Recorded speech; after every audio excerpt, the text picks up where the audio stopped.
জান্নাতুন নেসা, পিতা হুমায়ুন কবির। আব্দুল হাকিম পিন্টু আমার ভাইয়া, বড় ভাইয়া। ঘটনা হচ্ছে, মাদক ব্যবসায়ীর আমার ভাই ছিলেন প্রশাসন বাহিনীর সোর্স। একে কেন্দ্র পিন্টু হত্যা মামলা নিয়ে ধূম্রজাল। ১.৫ মাসেও আটক হয়নি মাদক কারবারিরা, ধরাছোঁয়ার বাইরে আসামি আওয়ামী লীগ নেতারা। আপনারা দেখছেন সমাজের চিত্র টিভি সংবাদ। চাঁপাইনবাবগঞ্জ থেকে ফয়সাল আজম অপুর পাঠানো ভিডিও তথ্যচিত্রে দেখুন বিস্তারিত। চাঁপাইনবাবগঞ্জের চরবাগডাঙ্গা ইউনিয়নে সন্ত্রাসী হামলায় নিহত আইনশৃঙ্খলা বাহিনীর সোর্স আব্দুল হাকিম পিন্টুর হত্যাকাণ্ড নিয়ে সৃষ্টি হয়েছে ধূম্রজাল।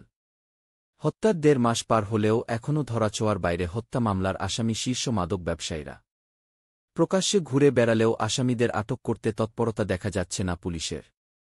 আসামিরা মাদক ব্যবসায়ী ও প্রভাবশালী আওয়ামী লীগ নেতা এবং একাধিক হত্যা মামলা থাকার পরও তাদেরকে গ্রেফতার করা হচ্ছে না বলে ভুক্তভোগীদের দাবি।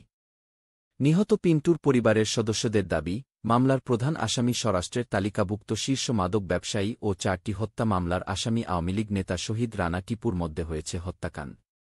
হত্যাকাণ্ডে জড়িত রয়েছে ৪টি মাদক মামলার আসামি ইউপি সদস্য মিজানুর রহমান মিজান সহ আওয়ামী লীগ নেতা আজিজুল ইসলাম, সদর উপজেলা আওয়ামী লীগের শিক্ষা ও মানব সম্পদ বিষয়ক সাবেক সম্পাদক আশরাফ আলী এবং চরবাগডাঙ্গা ইউনিয়নের স্থানীয় কয়েকজন আওয়ামী লীগ নেতা ও মাদক ব্যবসায়ীরা। পুলিশকে ম্যানেজ করায় প্রকাশ্যে তারা ঘুরে বেড়ালেও আটক হচ্ছে না তারা। জানা যায়, চলতি বছরের ১২ই জানুয়ারি সন্ধ্যা ৭:৩০টার দিকে আব্দুল হাকিম পিন্টু নামে আইনশৃঙ্খলা বাহিনীর সোর্সকে কুপিয়ে আহত করে সন্ত্রাসীরা। ওই রাতে আহত হাকিম পিন্টুকে চাঁপাইনবাবগঞ্জ সদর হাসপাতালে নিয়ে আসলে উন্নত চিকিৎসার জন্য রাজশাহী মেডিকেল কলেজ হাসপাতালে পাঠানো হয়।